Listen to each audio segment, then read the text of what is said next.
Closed captioning of this program is brought to you by Slimers in Organic Flesh Bait. Fish hit hard and often with Slimers.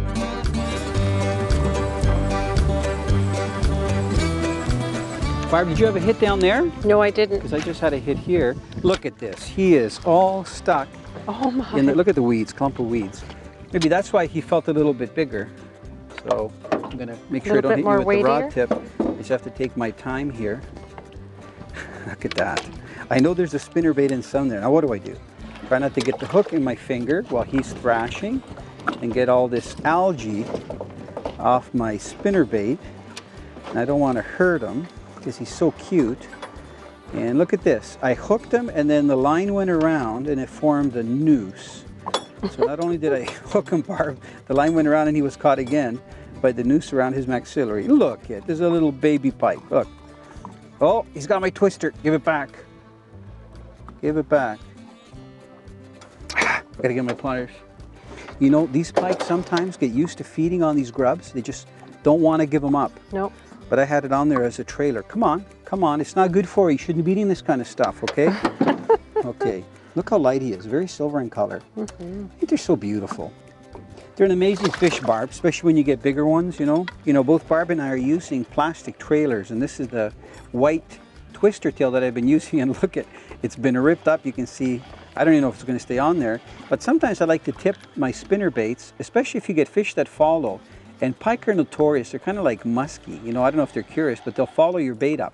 So what I do is put a twister tail. Barb has like a shad body tail on hers, and hers is yellow, so it matches the bucktail. But you know, even though I changed my spinnerbait, this was my second spinnerbait like this with the long blade and the bucktail, you get 4 or 5 of these pike, even the small ones, and they just rip the bucktail apart.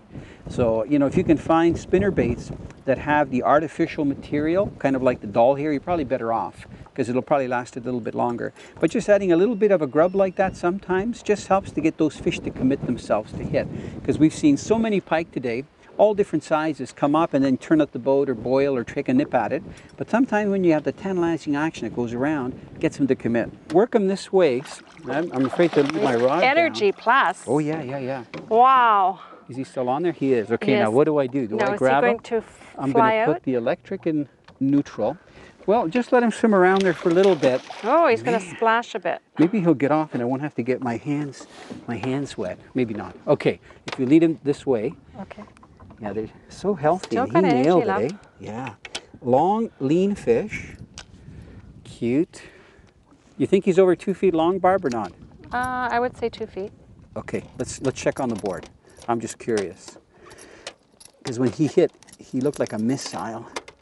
Okay, I got the hooks out. I'm going to put that there. Like that. Look at all the noise we're making and everything. You know, he may swim right out of this thing. Okay, you know what, Barb? He is, nose is up there. He is 25. Yeah, he's 25 inches long. And look at this. He is free. And that's okay. What a nice way to measure the fish and let him go. Yes. Yeah, that's fun. You know, getting fish that size. So, Barb, I've lost track. Do you have any idea how many pike we've caught? I would say 45. Are we in the, you think so? I think so. Because we've caught so many.